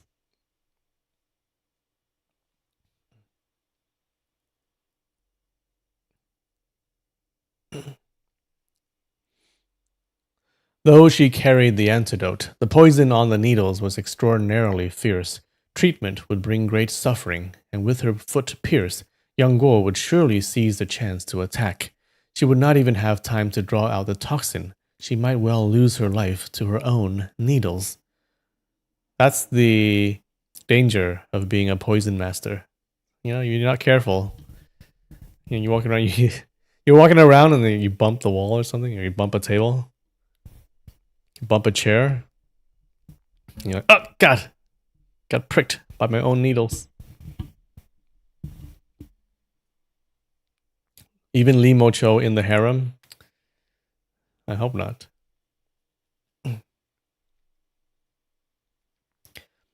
Pull them out at once, she said. Why are we still staying here? Wait a little, Yang Guo replied. Let the poison take effect and kill them. We can go out slowly afterward. Li Mocho snorted. She was deeply wary of Yang Guo. Alone with him in this dark cave, every moment was perilous and lovely. In martial skill, she might not prevail over him. In cunning, she was certainly inferior. She lowered her head, pondering how to leave the cave. Outside, all was silent. Inside, the two harbored their own thoughts and said nothing. Suddenly, the infant let out a loud wail. Since her birth, she had not taken a single mouthful of milk. Now she was hungry. Oh no.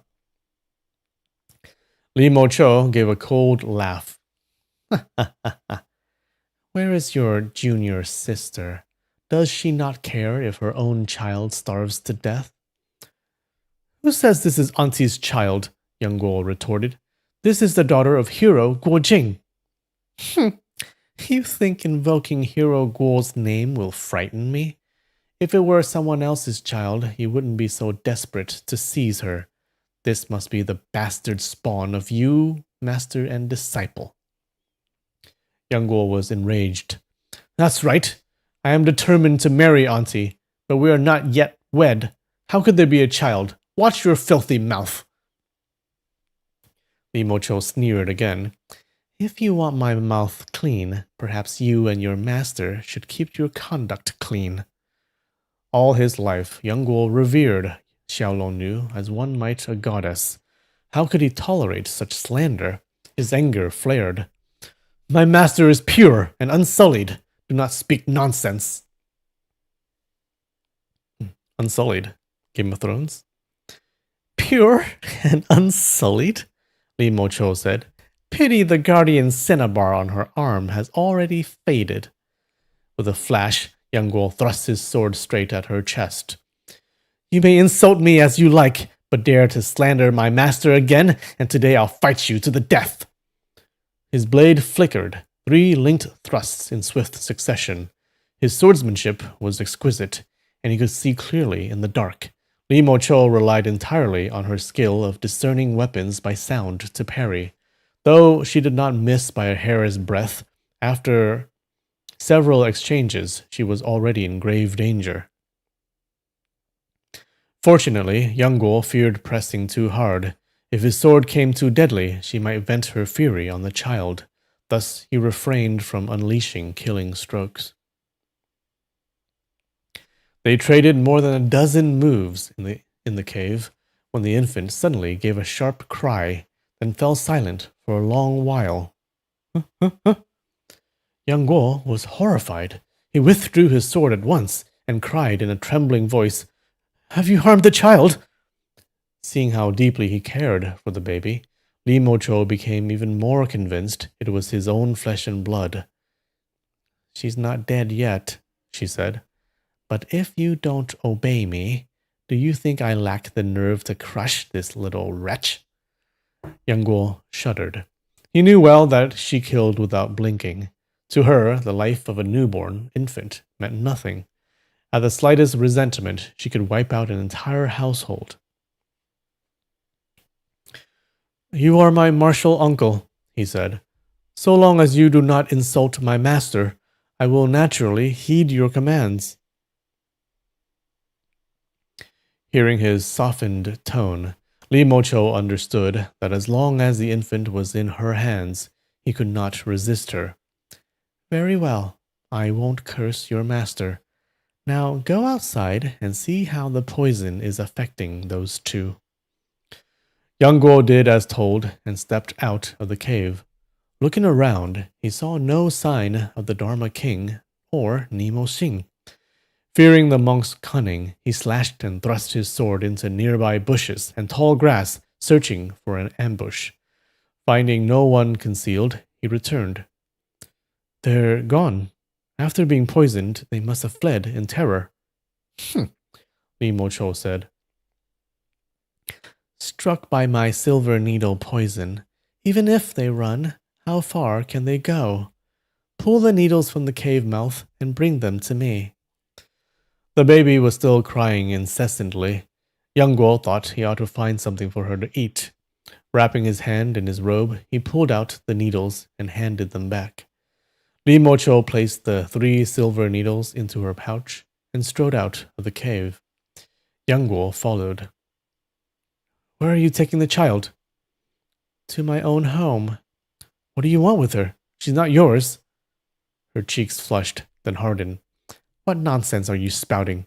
Bring me the Jade Maiden manual of your ancient tomb sect, and I'll return the child to you, without a single hair harmed." With that, she unfurled her lightness skill and sped northward.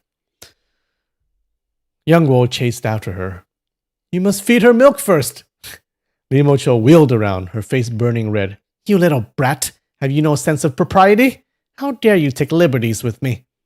Yang Guo stared in puzzlement. "How have I taken liberties? The child has no milk. Won't she starve?" "I am a maiden, chaste as jade," Li Mocho snapped. "How would I have milk for you to drink?" Yang Guo smiled faintly. "Martial Uncle Li, I meant you should find some milk for the child, not that you yourself." Uh-huh. It's starting, guys. It's starting. She's gonna enter the harem. Li Mocho could not help but laugh. She had remained unmarried all her life, moving among swords and blades. Of the business of raising infants, she knew absolutely nothing.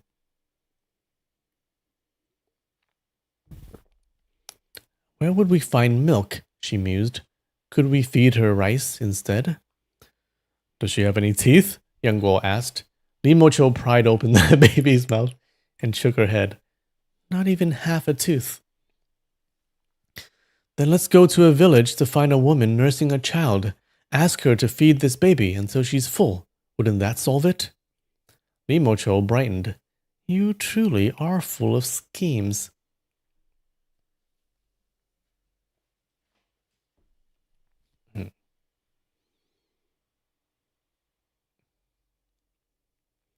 Climbing a hill and looking about, they saw cooking smoke rising from a cluster of huts to the west.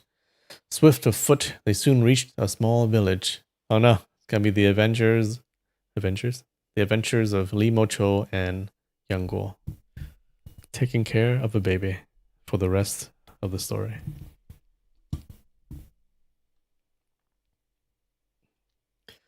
The area around Xiangyang had long suffered the ravages of war. Villages and towns along the main roads had been trampled flat by Mongol hooves. Only in such remote valleys did a few mountain folk still dwell. Li Mocho pushed open doors one by one. At the fourth farmhouse, she found a young woman holding a year-old child to her breast. Overjoyed, Li Mocho snatched the woman's son from her arms and flung him onto the Kang bed, thrusting the infant girl into her place. The child is hungry. Feed her so she's full. The farmer's boy hurled onto the bed, flailed his limbs, and began wailing loudly. The young woman, doting on her son, hurried to pick him up. Seeing her bare chest exposed, Yang Guo immediately turned away toward the door.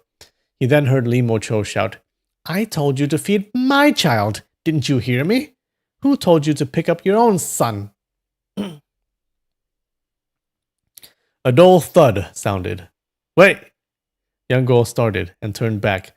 The farmer's child had been thrown against the wall, his head bloodied. Whether he lived or died, none could tell. Okay, she's not a good person. The young mother, grief and pain striking her heart, set down Guo Jing's daughter and rushed to cradle her own son, crying out in despair. Li Mocho flew into a rage. With a flick of her whisk, she struck down upon the woman's back. Yang Guo hastily raised his sword to block her blow, thinking, "How can there be a woman so savage in this world?" Aloud he said, "Marshal Uncle Li, if you beat her to death, a corpse won't have any milk." "I'm doing this for your child's sake, and you dare meddle?" she snapped. "It plainly isn't my child, yet you keep insisting it is," he thought. "But if she truly were mine, how could I be accused of meddling?" Forcing a smile, he said, "The baby is starving. Feeding her is what matters." He reached toward the Kang to pick up the infant. Li Mocho lifted her whisk and barred his hand. "You dare snatch the child?" Yang Guo stepped back. Very well, I won't." It's going to be chaotic adventures with these two. Ah! It's going to be more bloody than I expected. Li Mocho lifted the baby and turned to hand her back to the young woman. I hope the baby's not dead.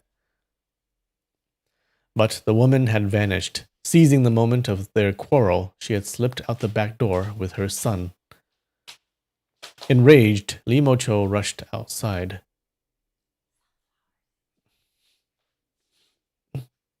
She saw the woman fleeing ahead, child in arms. With a snort, she leapt up and brought her whisk crashing down upon their heads. A rush of wind, mother and son fell instantly. Skulls shattered, their bodies sprawled upon the ground. Oh my god! Alright. Well, we couldn't tell if the child died before, but now we're pretty sure.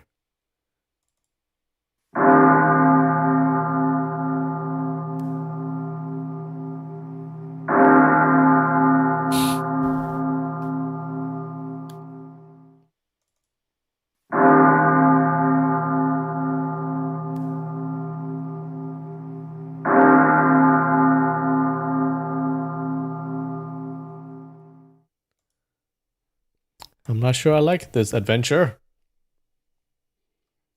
Seeking another nursing woman, she found only men left in the village.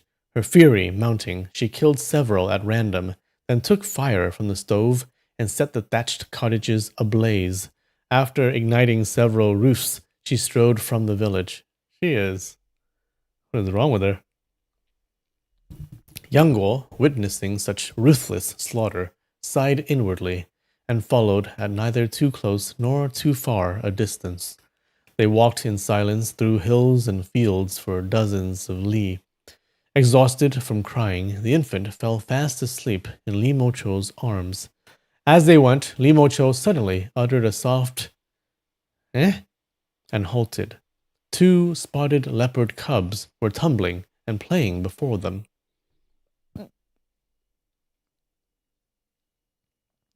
She stepped forward to kick them aside when, from the grass nearby, came a deep roar.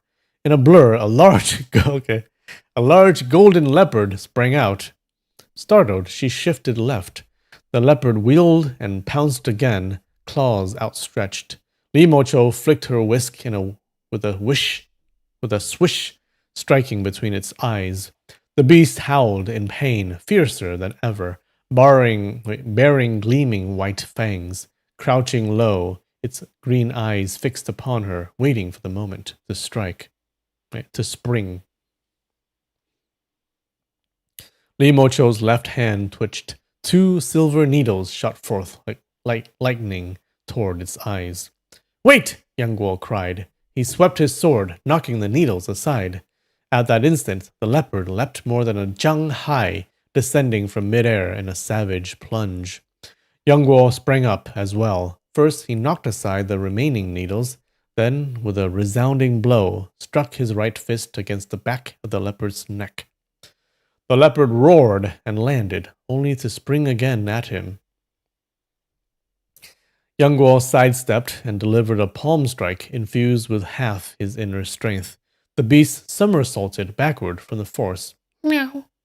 Li Mocho was perplexed. Her two needles could already have taken the leopard's life. Why had he saved it, only to expend such effort fighting it? What, are they gonna drink leopard milk? She watched as he struck left palm, then right. The leopard fell, rose, fell again in sorry state. Yet each blow avoided its vital points. Its roars grew weaker and weaker. After more than a dozen strikes, it could endure no longer and turned to bound up the slope. Yang Guo had anticipated its escape and meant to seize its tail and drag it back. But the leopard's spirit was broken. Its tail hung limp between its hind legs. His grasp caught nothing but air. Just as he prepared to pursue, the leopard, having leapt several jang away, turned and gave a low call, summoning the two cubs to flee. An idea flashed through Yang Guo's mind. He lunged forward, seized each cub by the scruff of the neck, and lifted them high, one in each hand. The mother leopard, fiercely protective, saw her young captured, and forgot all fear for her own life. She whirled and sprang at him. Yang Guo tossed the two cubs toward Li Mocho. "Catch them! Don't kill them!" His body rose with his shout, leaping even higher than the leopard. As it descended, he landed squarely upon its back, seized both its ears, and wrenched downward with force. The leopard struggled desperately, but with its vital points controlled, its gaping jaws were driven into the sand. "Marshal Uncle Li," Yang Guo called. "Quickly, strip some bark and twist two ropes to bind its four legs." Li Mocho snorted. "I have no time to play games with you," she said, turning to leave. "Who's playing?" he cried urgently. "The leopard has milk!" At once she understood, and delight filled her face. "Who would have thought of that but you?" Psyduck, yeah, you like this? You like where this is going? She tore off more than a dozen strips of bark, hastily twisting them into cords. First, she bound the leopard's great jaws tightly shut, then lashed its forelegs and hind legs separately. Yang Guo brushed the dust from his clothes and stood up, smiling. The leopard lay unable to move, fear showing in its eyes. He stroked its head lightly. We're asking you to serve as a wet nurse for a while. We won't harm your life. Are you sure about that? Li Mocho lifted the infant and placed her to the leopard's teats. The baby, ravenous, opened her tiny mouth and suckled at once. The mother leopard's milk was plentiful. Before long, the child had eaten her fill and closed her eyes in sleep. All right, problem solved. Li Mocho and Yang Guo watched her nurse and drift off, their gazes never leaving her delicate face. When she was fast asleep, a faint smile curved her lips. Joy rose in both their hearts, and they exchanged a smile. Huh? Huh? Oh no! It's starting.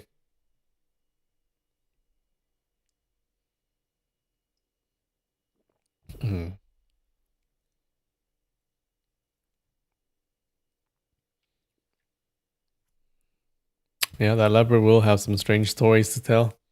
The moral of the story is just ask nicely. Yeah. Yeah,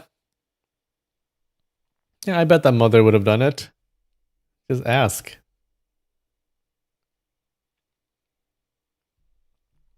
With that shared smile, much of the mutual wariness between them melted away. A gentleness filled Li Mocho's face. She hummed softly, patting the child as she held her. Young Guo gathered soft grass and made a little nest upon a large stone beneath a tree's shade. Lay her here to sleep, he said. Li Mocho quickly gestured for silence, warning him not to wake the child. Wow. Yang Guo stuck out his tongue and made a face. Seeing how peacefully she slept, he let out a long breath. Turning back, he saw the two cubs nestled against their mother, nursing. Fragrance drifted through the air. A warm breeze stirred their clothes. All killing intent had vanished. Man and beast rested in harmony. In the past few days, Young Guo had endured countless upheavals. Only now did he feel a measure of peace. Yet at his side sat a murderous she-devil, and nearby lay a fierce beast. It was a scene strange beyond words. Li Mocho sat beside the infant, gently waving her whisk to drive away forest mosquitoes. Beneath that whisk, countless lives had been taken.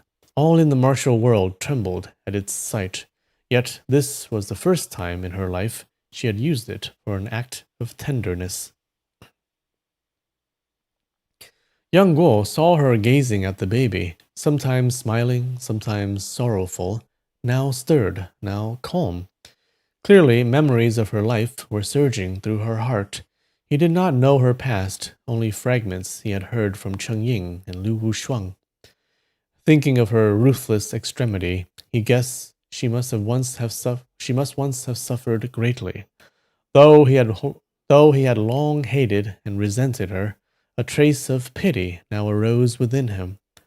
After a long while, Li Mocho lifted her head. Their eyes met, and she started faintly. "It's nearly dark," she said softly. "What shall we do tonight?" "Oh, wait, what's going on?" Yang Guo looked around. "We can't very well drag this great wet nurse along. Let's find a cave to spend the night. Tomorrow we'll decide our course." She nodded. Searching in every direction, Young Guo found a cave barely large enough to shelter them. He gathered soft grass and spread through two beds within, one large and one small. "Marshal Uncle Li, rest a while. I'll find us something to eat."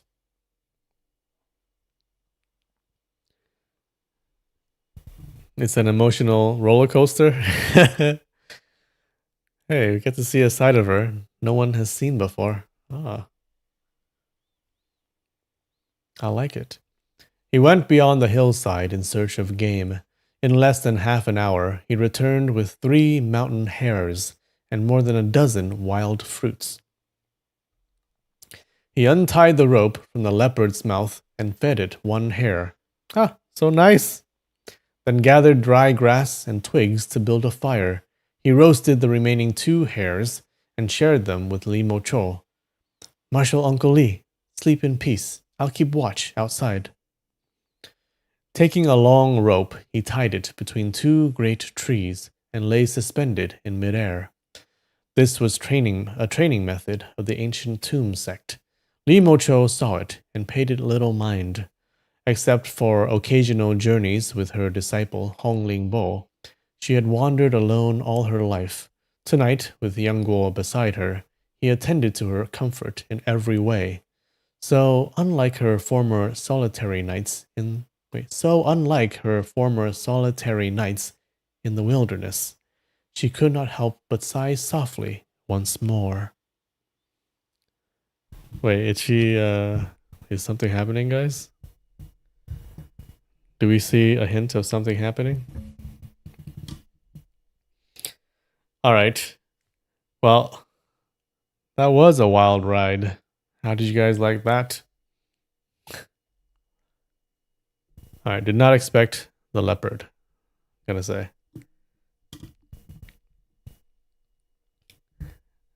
Like, never in my wildest dreams did I expect that they would get milk from a leopard. That came out of nowhere. A hint of cougar? Was that a pun? She down bad.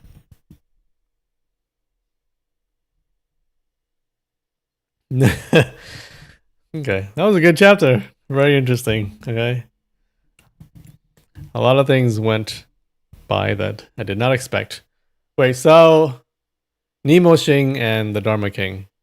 Okay, I think Nemo Xing died, right? Did the Dharma King die?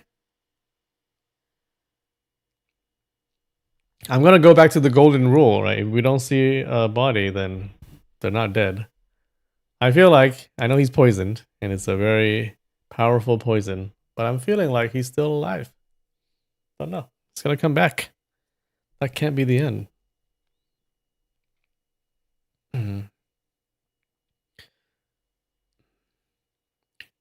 Dharma King can't die to the end. Yeah. And Feng Mo Feng, the blacksmith, I don't think he died. We never got confirmation. So I'm thinking he's also alive. We're gonna see him later.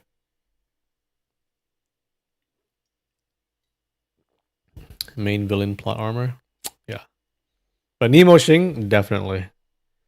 He's dead. He's dead as a doorknob. That guy's gone.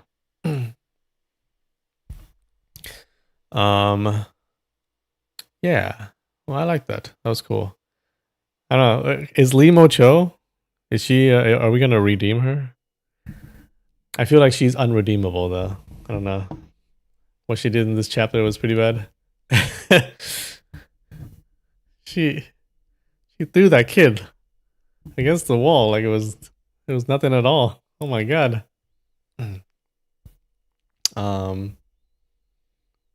Yeah. I would be very surprised if we redeem her. If she becomes part of our harem. But you know what? I didn't expect the leopard either, so who knows?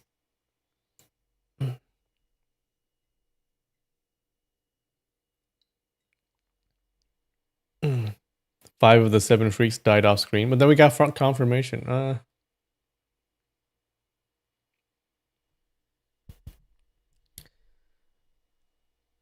Yeah, that's true. They did die off screen. That's true.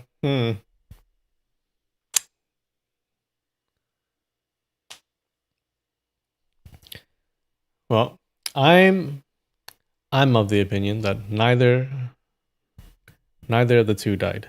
Dharma King and Feng Mo Feng did not die.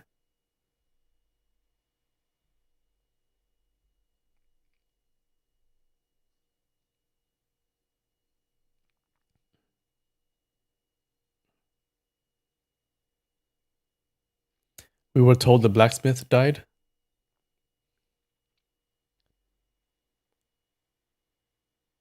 So the narration said the blacksmith died?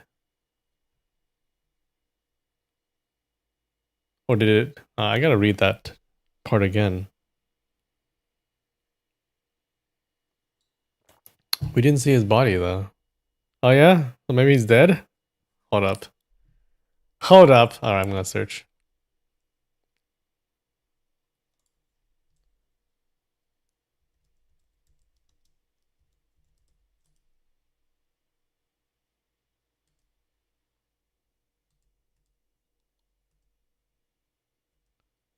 Well, it should be the last mention of him, right?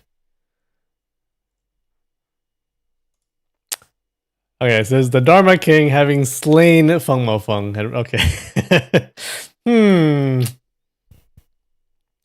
Now, unless the translation is off, I guess that is confirmation. No? If the narration says it, it must be true, right? The Dharma King having slain Feng Mofeng. Ah. Okay, I changed my mind. Oof. Never mind, he's dead. I guess he just appeared to die. He appeared, did a heroic thing, and then died.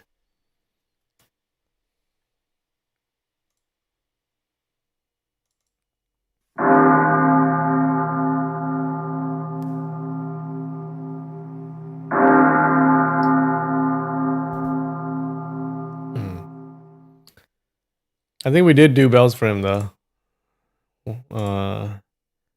When we read up to that part. Oh well, you know what? But Dharma King probably still alive.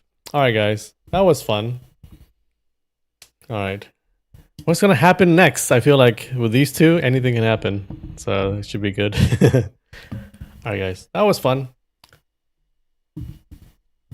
Thanks for joining me. I love you. We'll see you next time when we continue the adventures of Young Wol and Li Mocho. Did we do bells for the wall kid? We did. I think. All right. Have a good one. I'll see you next time. All right. Bye.